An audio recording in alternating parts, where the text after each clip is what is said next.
Then Chittanupassi. Chitta means mind. Try to find out what are the wholesome, unwholesome mental attitude that you have in your mind. Your egoism does not allow you to think, I have ignorance, I have what you call anger or hatred. Pretend that you are not having these weaknesses. But we had to accept, yes, I know I am hot-tempered. Then you get the chance to concentrate on that, to reduce and reduce and reduce and reduce and to tame the mind. That is meditation. No religious label for this. Anyone who got a mind can do this. You understand the nature of your own mind. What are the good qualities in your mind by nature? Kindness, sympathy, honesty, patience, tolerance. These good qualities are also there in your mind. Then try to cultivate all the good qualities. Concentrate on them. Development of the mind. Taming the mind. That is called meditation. We have completed 3 items. Last one is Dhammanupassi. Dhamma gives many meanings. Teachings of the Buddha is also called Dhamma. Universal law or natural phenomena also called Dharma. Then we had to concentrate on the nature of natural phenomena, universal law, not created by anybody. The world exists because of these natural phenomena or universal law. But we create our own imagination, not knowing what they are. Things come into existence. How they exist? Due to combinations of elements and energies. Start from molecules from the very beginning. Then go on developing and developing and developing and developing, and later an object come into existence. But this is impermanent. This never remains forever without changing, without decaying and disintegration. Whether it is life or planet or any other object, anything that which exists in this universe, all are impermanent. They exist for a long period,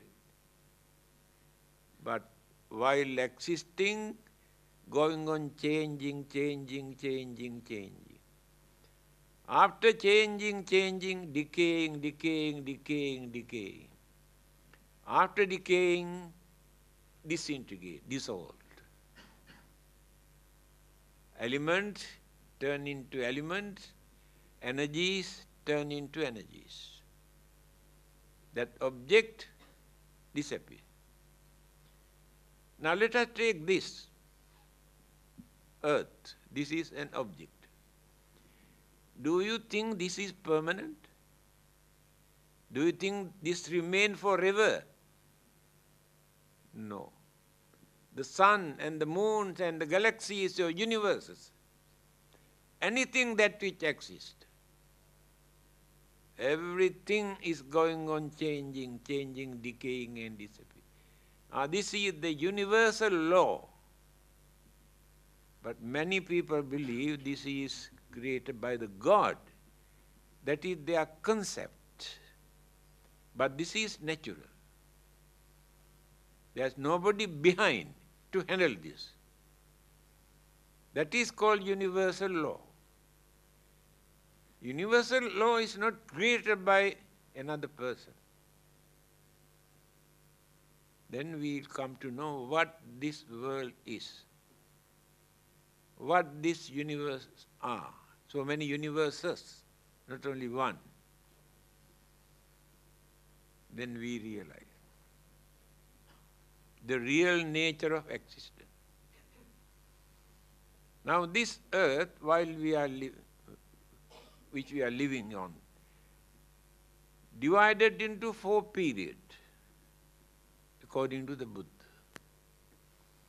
Sangvarta, Sangvartasthai, Vivarta, Vivartasthai. 4 periods. Existing period. Now this is existing. We are living. We think this is permanent, forever. No, we are wrong. While existing, it is going on changing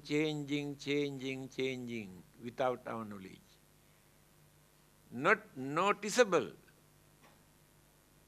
It may take so many thousands or millions of years for us to understand the changes, how changes have taken place.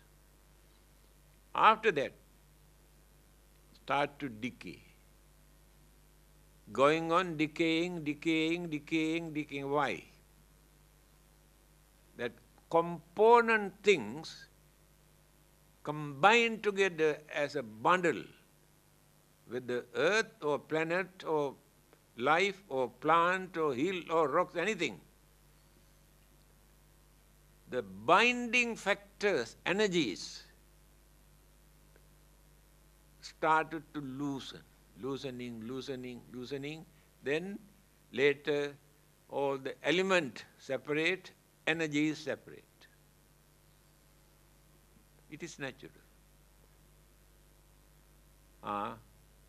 4 stages just now I mentioned. Existing period, changing period, decaying period, and disintegration. Disappear. After that, when this question was put to the Buddha,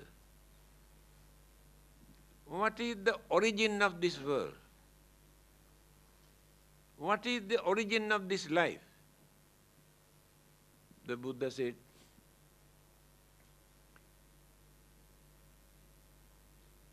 it is impossible for anyone to find out the beginning of this world or the beginning of this life. Because of this. Now, after ending this existing world, completely disappear. But dispersed particles, molecules, atom, neutron, proton, electron, gravity, gas, magnet, all these energies no one can destroy, remain. These are energies. Again these energies slowly, due to gravity and magnet, combine. Molecules. Then the formation started to take. That is why the Buddha says there is neither beginning nor end. I remember Bertrand Russell, one of the best intellectual freethinkers in England. He said, in his book, amongst the founders of all those religions, I respect only one man. He is the Buddha. Although he was not a Buddhist, he has no religion. Why do I respect the Buddha? The Buddha is the only religious teacher who never made false statement about the beginning or the origin of this world. Because he knew what this world is. But all the others said, this world was started and such time, created by so and so. It shows how poor their understanding capacity. The Buddha knew what this world is. Therefore he said there is neither beginning nor end. Beginning become the end, end become the beginning, joined together again. Now, setting sun here in this country today become rising sun in another country. So setting sun is not the ending of the sun, reappear again. So everything that which exists, change, decay, disappear, again energy is combined together, formation take place. That is the four method introduced by the Buddha for us to concentrate. When understanding appear in our mind will be free from all the weaknesses and defilements and evil forces, sufferings, complete liberation, salvations, deliverance, final goal. We gain when our mind we developed up to that extent. This is the nature of the mind. Without using our mind, we cannot gain salvation from another person.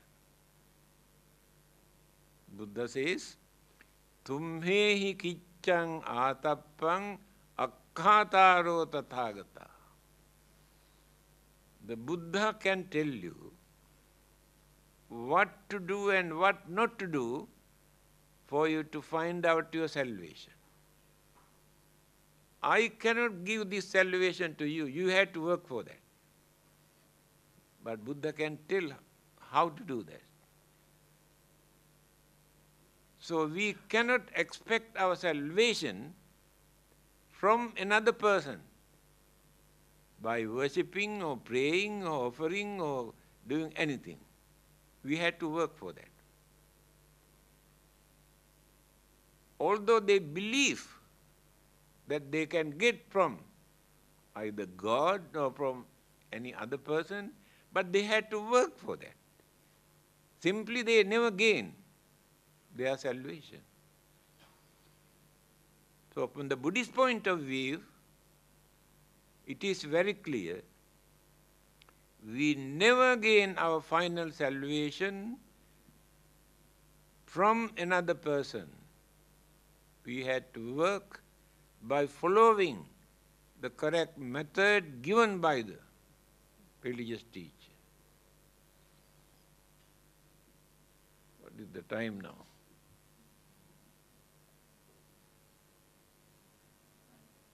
9.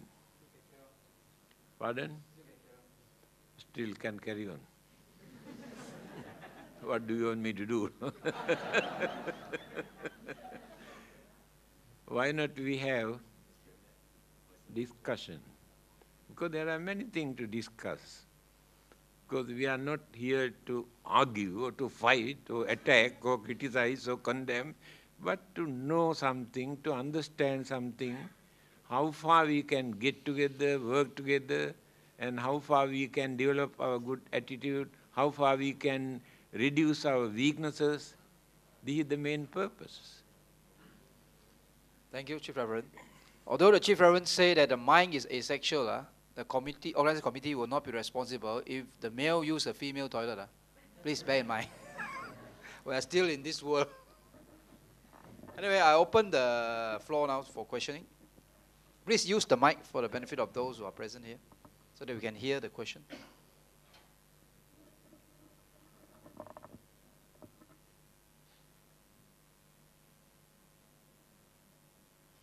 Okay. Right, Reverend.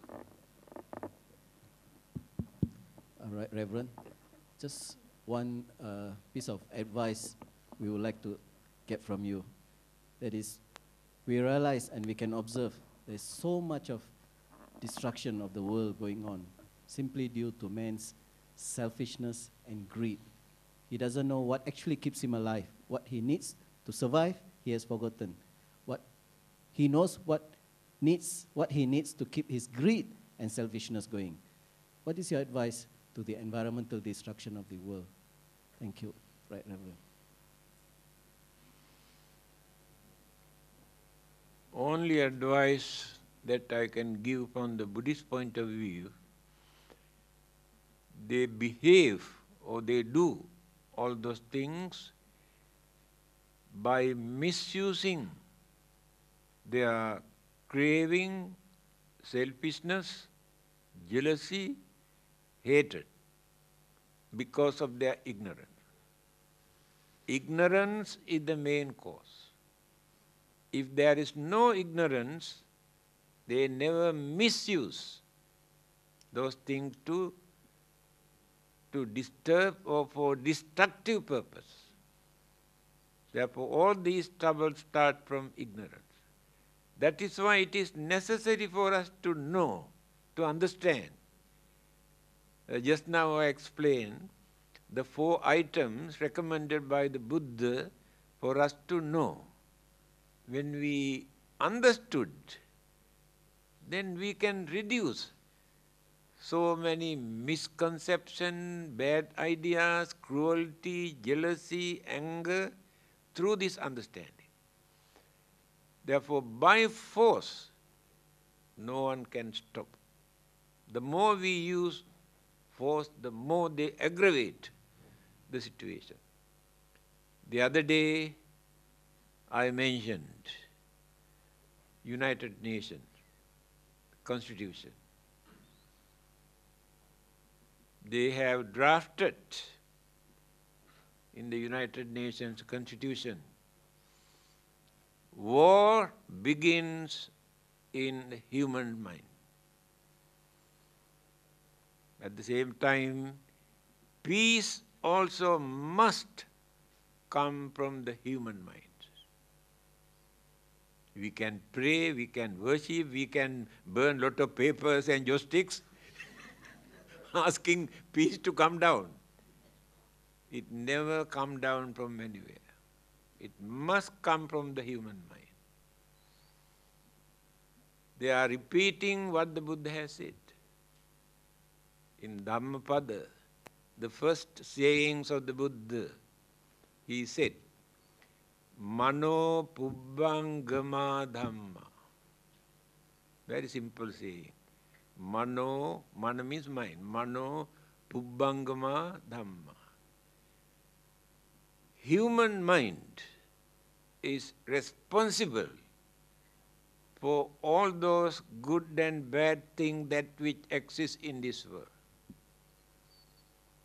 Not the animals or ghost or devil or God, but human mind. Human minds create violence and bloodshed as well as peace. Nobody else can do that. To reduce this, we must develop our understanding by reducing our ignorance. We have more ignorance in our mind. Understanding is very little. Just like huge iceberg in the sea. We can see only little bit on the top. Iceberg is under the water, we cannot see. Our ignorance is so big in our mind. We can understand only little bit. That is why we are facing all these unfortunate incidents, occurrences to suffer.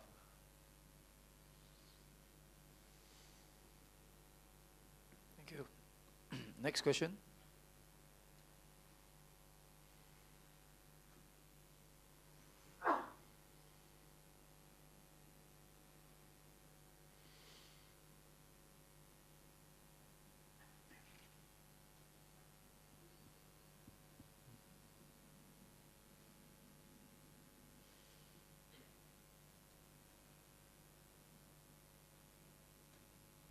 Thank you.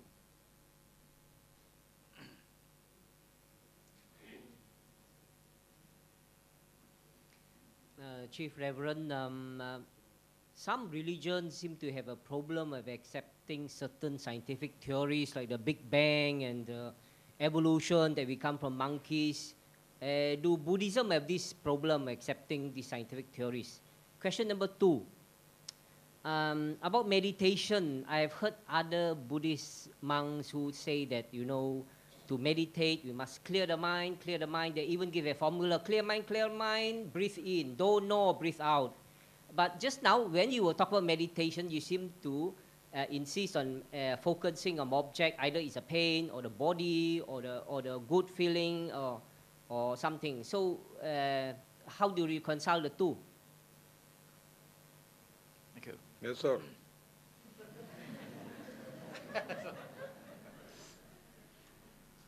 If the mind is clear, no need to meditate. What for? So simple. And the first question is very controversial. What scientists have discovered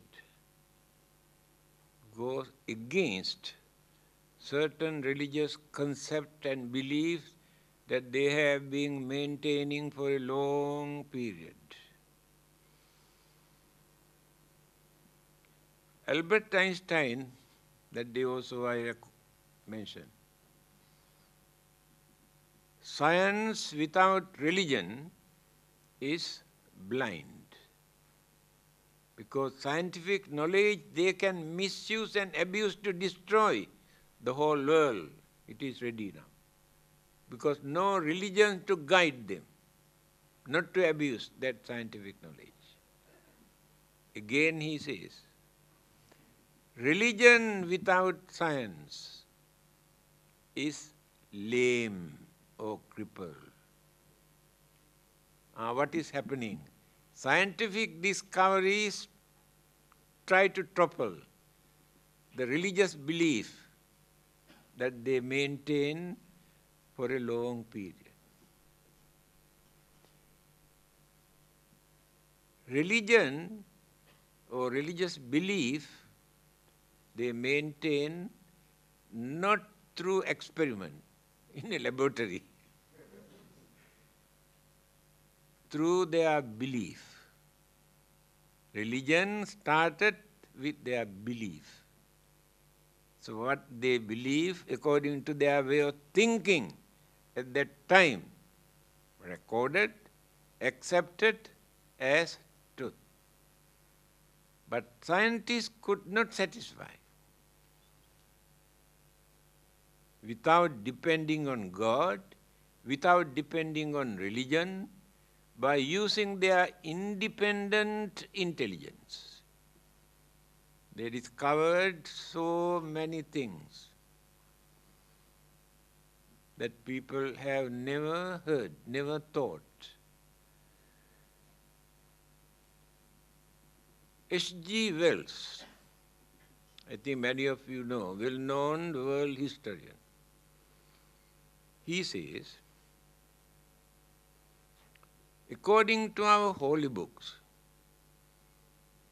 this world was created only few thousand years ago. H.G. Wells says. But when you study geology, we can understand it has taken millions of years for this earth to cool down, settle down, for life to come into existence. Therefore, how can we accept what is written in our holy books? These are the problems they had to face because of scientific discovery. 1998, Pope John announced, there was a big article in the State Times, very clearly mentioned, human beings were not created by the God. They come into existence due to gradual development of evolution. Pope John. I discussed this matter with the Archbishop, Sotapanandus. Why Pope says like this? Then he said, actually his idea is, this body is not created by the God. He creates only soul. That is why he says, this human life is not created by the God. But when you refer to Albert Einstein, religion without science is lame, crippled, not practical at all. Now they try to compromise, accept certain discoveries created by the scientists. Then religion becomes active. Therefore, we should not depend on our belief, what they have maintained for a long time. When you read certain Buddhist books, we can see certain stories, certain incidents, but when you compare with the modern education, cannot accept. At that time, the way how they believe. Now take for instance, when the rainbow appears, when I was a small boy, I can remember, my parents told me, do you know what is that? That is the vessel dropped by the God to take water from here. Then the rain comes. All our belief about this worldly condition is exactly like that. And some of these beliefs incorporated into religions, every religion. Buddhism also not free from that. Every religion. Therefore, we had to use our common sense of reasoning, understanding, to say, no, it is in our religion, we cannot throw away. That is not the way. What people have believed few thousand years ago about the life and the world, entirely changed today, different, according to the modern education. Therefore, instead of criticizing, condemning religious belief, we must try to understand with good intention they have introduced these beliefs. But today when we analyze, we can understand some are not easy to prove that they are true. Therefore, we must know how to adjust in any religion. Thank you. Next question. Venerable Sir, on the question of rebirth, what is rebirth? And does rebirth confine only to certain religious teachings?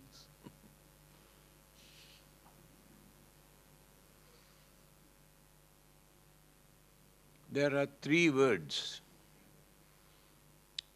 Three means reincarnation, transmigration, and rebirth.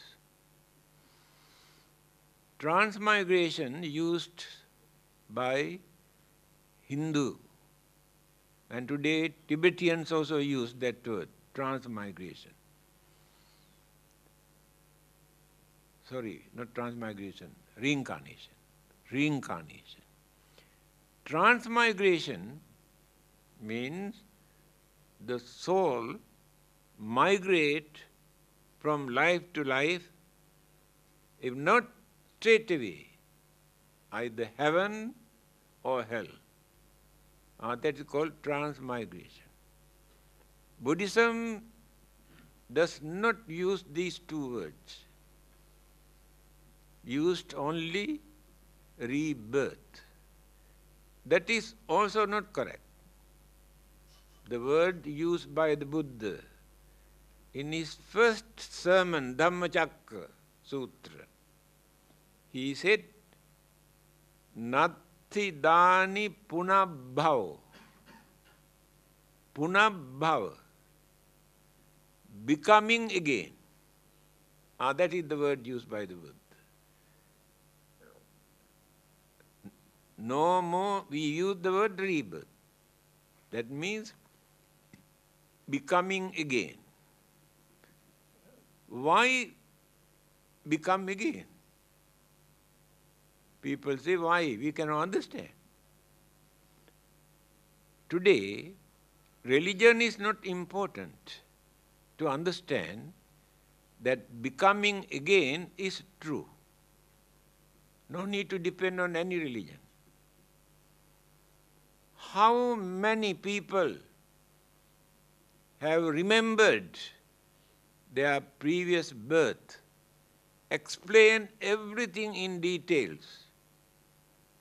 Many people have come from America, Germany, England, having heard, investigated, found out correct what they have said. But that memory remains only 1 or 2 years' time. After that, completely disappears. Just now I mentioned, in our storehouse of consciousness, all our memories are there. That memory suddenly appears. Again, when we hypnotize a person, there are many cases, they have explained their previous birth, all the details, and spoke a language that this person never learned within this lifetime. There are many cases in Australia and some other countries. These two things are more than enough for us to understand that whether we believe or not, belief is not important. Things never take place in this world according to our belief.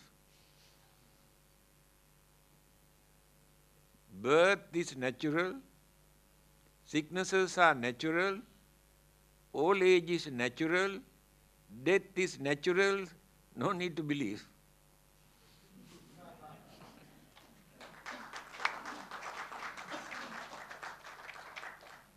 If anything happened to us after our death, that is also natural. Not according to the God or Buddha or Bodhisattvas or anybody. They are not responsible for that. They cannot create that, they cannot stop that. Only our mind, our consciousness is responsible for that. Just now I mentioned consciousness, I did not explain. What are the 5 kinds of mental energies that we maintain in our consciousness? Avidya, Trishna, Karma, Upadana, Bhava. We do not know. We take only consciousness. First avidya, ignorance, just now I mentioned. We have more ignorance in our consciousness. Ignorance misleads us, persuades us to create more bad things than good things. It is in our consciousness. Then we have craving. 3 kinds of craving. Kama tanha, bhava tanha, vibhava tanha. Craving for existence. We can destroy thousands of others for my living or our living. Our craving is so grave, so strong in our mind. By destroying all the others, I want to live. Craving for rebirth. Craving for eternal life. Always in our mind. Then, tanha. Karma. We cannot live without creating either good karma or bad karma. Karma is not belong to any religion. Natural occurrences. Wholesome, unwholesome, by nature. Not created by the man or religious teachers. By thinking, by talking, by doing certain things, we create good karma and bad karma. Whether we have religion or not, or whatever religion that we maintain, this is natural. When we develop hatred, anger, jealousy, grudge and ill will in our mind, we create bad karma. When we develop sympathy, compassion, kindness and honesty in our mind, we create good karma. When you scold others to abuse, insult and condemn, we create bad karma. When we talk to others to console, when they are suffering from fear and worries and all sicknesses and all these problems, we talk to them kindly, very nicely to console them. We create good karma. We do certain things for our pleasure or for our living. Certain things are moral, certain things are immoral. Certain things are good, certain things are bad. Everybody is responsible for it. This is in our consciousness. The other one is upadana, attachment. All of us have some sort of attachment towards somebody or something. There is nobody who lives in this world who has no attachment. Last one is karma formation. Karma formation means when we are going to die, senses are not working with the mind. We cannot think purposely. Stop everything. That is the time that subconscious mind projects all our good karma, bad karma, neutral karmas appear, disappear, just like a film show in the mind. Before our death, the last karmic thought that appeared in the mind take the responsibility for the next existence. That is called karma bhava. These 5 energies are working in that consciousness. So when this consciousness transmitted from here, just now I mentioned, it must enter into a mother's womb. Maybe test tube also a mother's womb.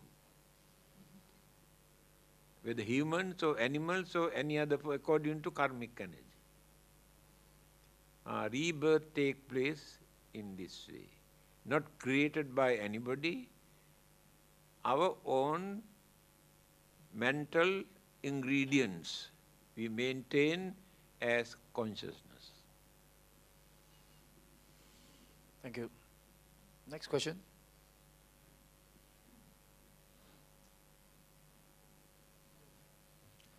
Chief Reverend, can I pose a question to you?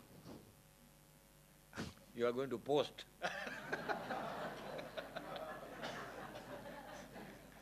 Yeah. My question is, there are quite a number of us who are meditators. Is there any way you can share with us how we are told meditation is a long task? I mean, it's a tedious and long path to walk. So very often this thing pops up in the mind. Are we progressing, or are we retrogressing? Can you shed some light on this? How does a meditator know by himself whether he's moving ahead or stagnant or retrogressing? Thank you. When a person is suffering from a sickness, he takes some medicine. While taking medicine, he can understand whether his sickness is reducing or increasing.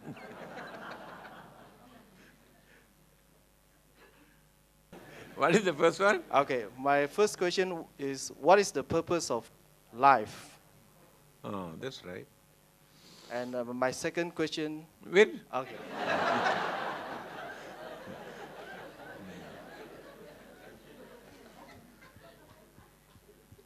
Paratha chariyaya satang hi jivanam. In Sanskrit language, the purpose of our life is to do some service to others. Without serving others, we cannot serve ourselves.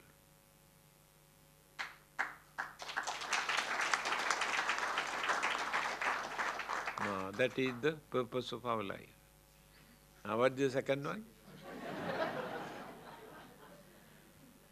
My second question is, how could religions in this world play a more significant role towards promoting world peace and avoiding conflicts in between religions and communities of different ethnic backgrounds? In my talk, I have mentioned religion is to train human mind not to create violence or disturbances or destruction, but that corrupted human mind misuse religion for their own benefit, to gain more worldly power or political power or material things.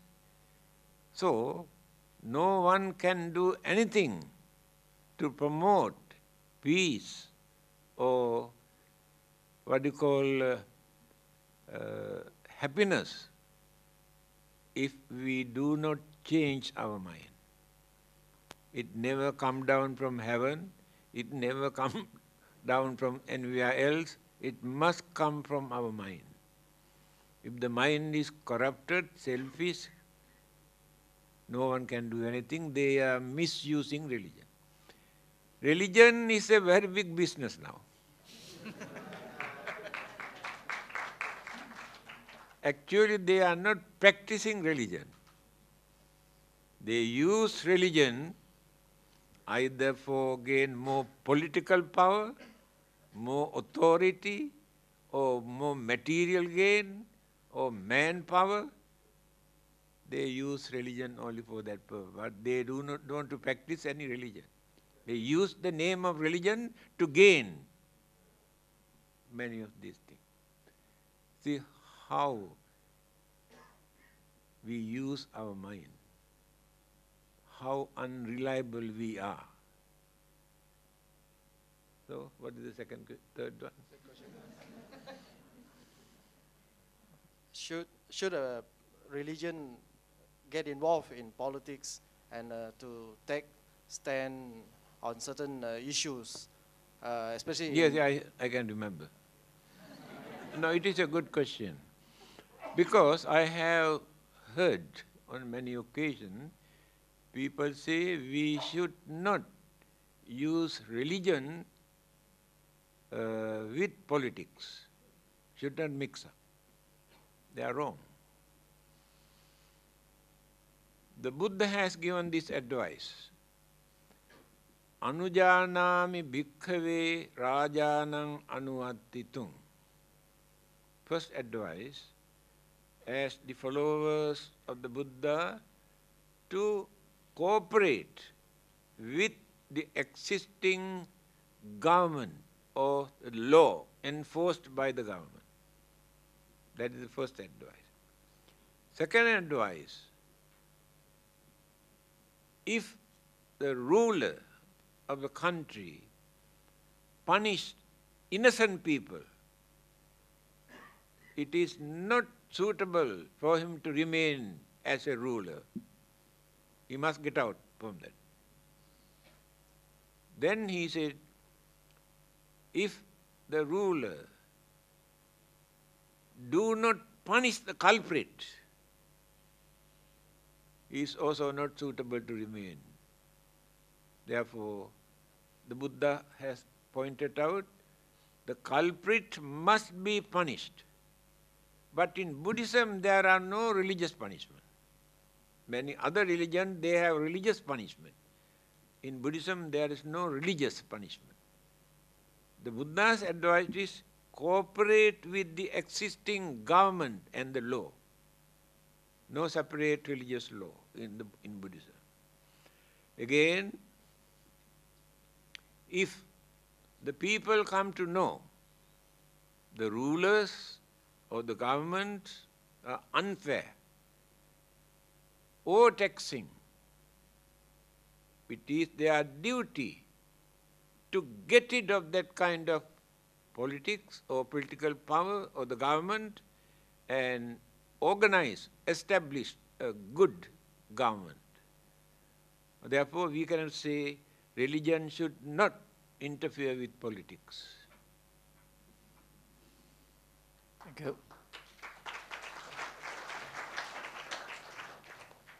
Next question.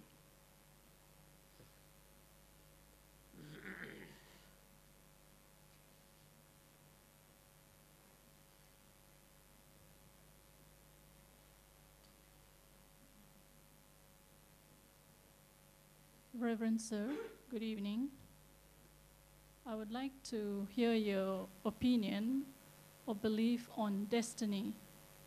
Is it true, or do you believe that human beings are responsible for their own destiny, as in the saying, destiny is in your hands, or is there a higher superpower that determines who we are or where we are? Thank you. I have very clearly explained. Individually, each and every person is responsible for his or her life. Another person cannot handle this life. According to the Buddha, either the Buddha or God or Brahma or Deva or any other supernatural living being, they have nothing to do with this. I am responsible for my life. If I don't like to suffer, I must know it is bad for me to do bad thing, cruel, wicked, harmful thing. If I like to have peaceful, happy, prosperous life, I must know how to cultivate and develop my way of life by doing some service to others. Therefore, another living being has nothing to do with this life. Thank you. Difficult for us to develop this spirituality. Spirituality means by reducing all the evil forces from the mind, cultivating all the good thoughts, words and actions in the mind, then when the mind is pure, we have cultivated spirituality. In the teachings of the Buddha, he says, the way for you to cultivate your spiritual development to find out the salvation is one way. The method for you to gain worldly material gain and power and authority is another way. These two cannot go together.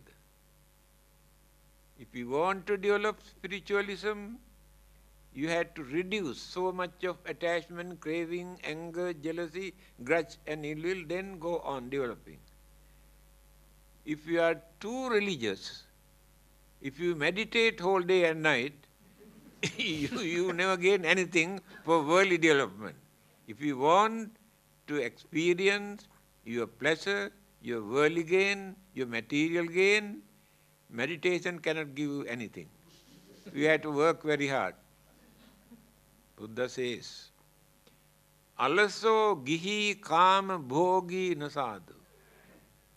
Those who like to enjoy worldly pleasure, if they are lazy people, nasadu, no good. The Buddha says, Asanyato pabbajito nasadu. The monks or the priest or religious people have no discipline. Nasadu, no good. Raja nasadu anisammakari. Raja, the ruler, if he is very stubborn, very biased, nasadu, no good to remain as a ruler. Yo pandito kodhano so nasadu. If educated person always show his or her anger, nasadu, no good. Here the Buddha said, don't be lazy, you must work very hard. He said, Utthana sampada, arakha sampada. You must be active. You must work hard. You must know how to protect what you have earned without wasting, without neglecting, because you want to lead a worldly life. But while you are leading a worldly life, you had to face enormous problems and troubles and worries and fears. No one can protect them. But if you work for the spiritual development, then you had to reduce all those evil thoughts from the mind, cultivate all the good thought in the spiritual development. 2 lines. Thank you.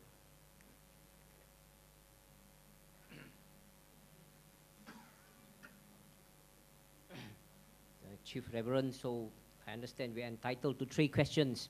So my third question is, Chief Reverend, you have been talking about the mind and consciousness, but say in the last century, psychologists like Sigmund Freud and Carl Jung, they talk about unconscious or the unconscious mind. So you are talking about through meditation, we can gain control of our conscious mind, but can meditation also help us to gain control of our unconscious mind, for example? Because today psychologists talk about what happened to our childhood, for example, even before age of reasoning, we will somehow influence our adult life, our behavior and actions. So can meditation also help us to gain control of our unconscious mind besides the conscious mind?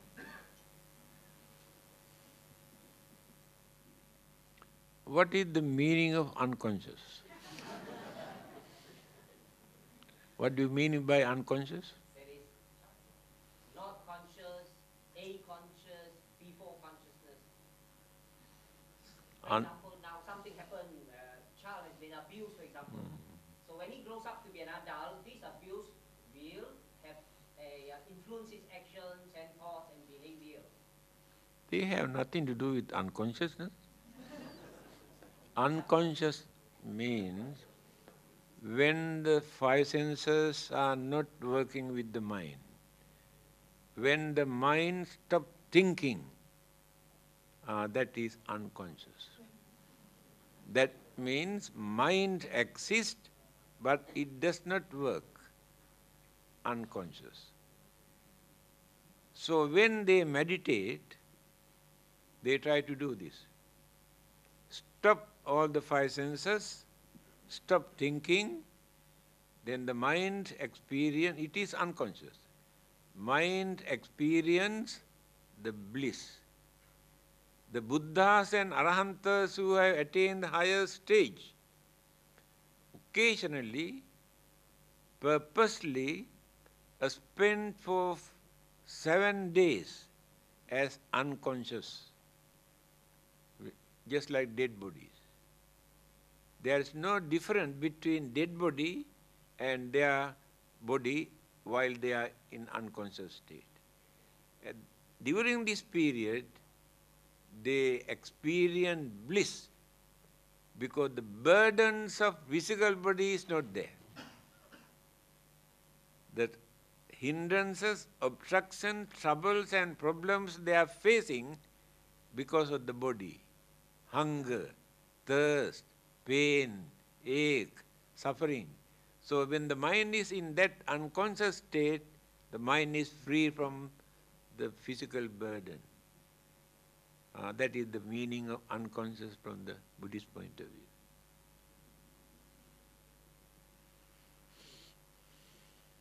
Thank you. It's 9:45. Or one final question.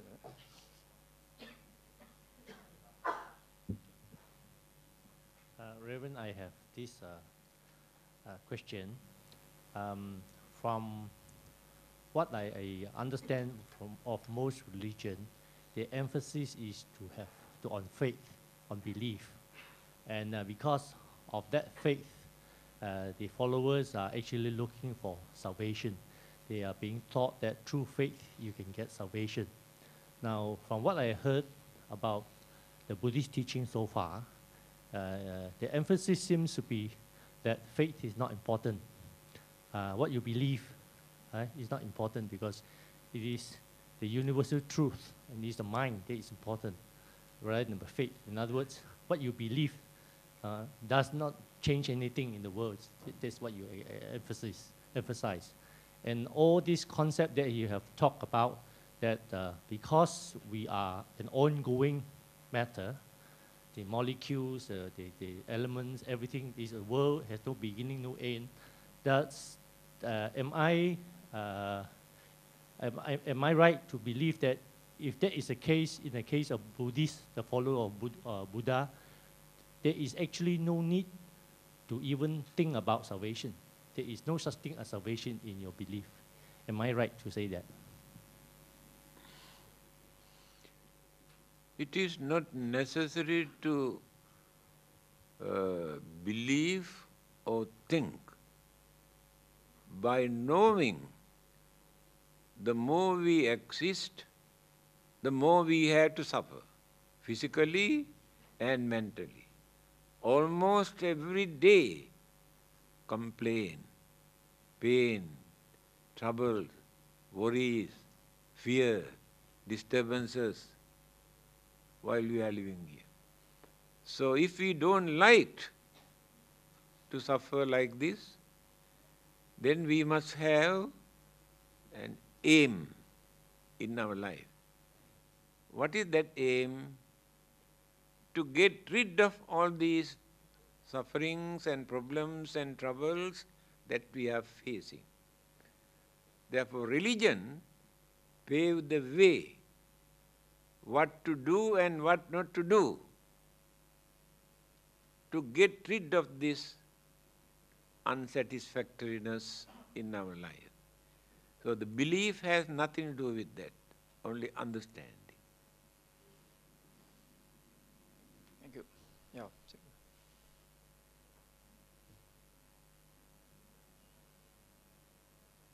Sorry, Reverend. Before I come to my question, actually, while other religions stress on deepness of faith for salvation. Buddhists simply say that your actions will give you salvation. If you do good, your salvation is already guaranteed, not your deepness of faith. That's what I understand. Hope I'm right.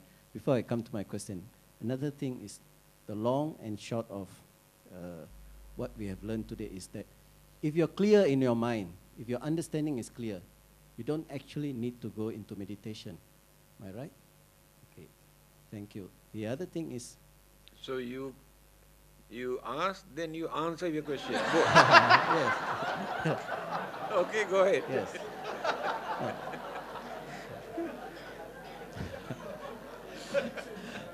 I was waiting for the nod from Reverend Said, so I'm glad I'm right.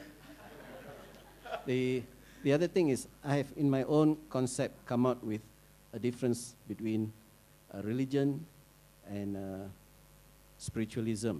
Maybe I'm wrong, but just to simplify my simple mind and make it easy, spiritualism and religion are the same, except that spiritualism is the belief in God, in a supernatural being. But you do it in your own way, spiritualism. Whereas religion, I have discovered, is rather giving a brand name to what you believe in a supernatural power. And therefore, there is a lot of diversiveness. There's a lot of you, me, they. We are different. Whereas if you are spiritual, you have no brand. Therefore, there's only one way. If you believe, you believe. Thank you. Please comment.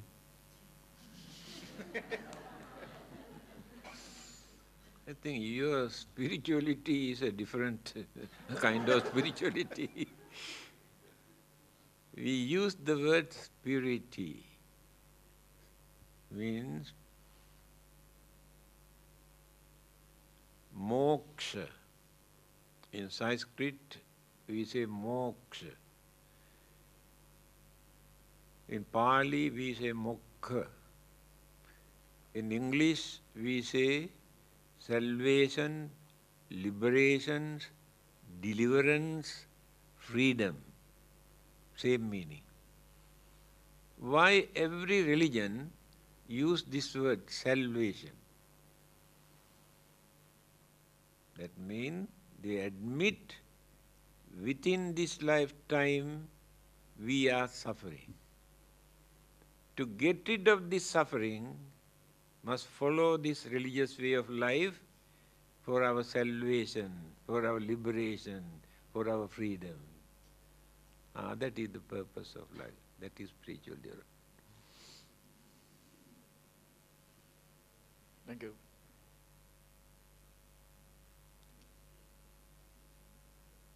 It's now 9:50, so we have come to the end of the Q&A session. So once again, on behalf of everyone, thank you very much, Chief Reverend, for a very beneficial lecture and Q&A session. I'm sure all of us have benefited greatly after hearing Chief Reverend's lecture and responses to the questions fielded. The first leg of Chief Reverend's tour of Sabah has now come to an end. Bhavatu sabba mangalang rakhantu sabba devata sabba buddhanubhavena sada sotti bhavantu te. Bhavatu sabba mangalang rakhantu sabba devata sabba dhammanubhavena sada sotti bhavantu te. Bhavatu sabba mangalang rakhantu sabba devata sabba sanghanubhavena sada sotti bhavantu te. Do you know the meaning of sadhu? Why did you say sadhu? Huh? Excellent. Well done. Well done. Excellent. That means encourage others also to continue when you say sadhu. Another thing, when we say sadhu, that is the end of that program. Understand? End of the program, only we say sadhu. So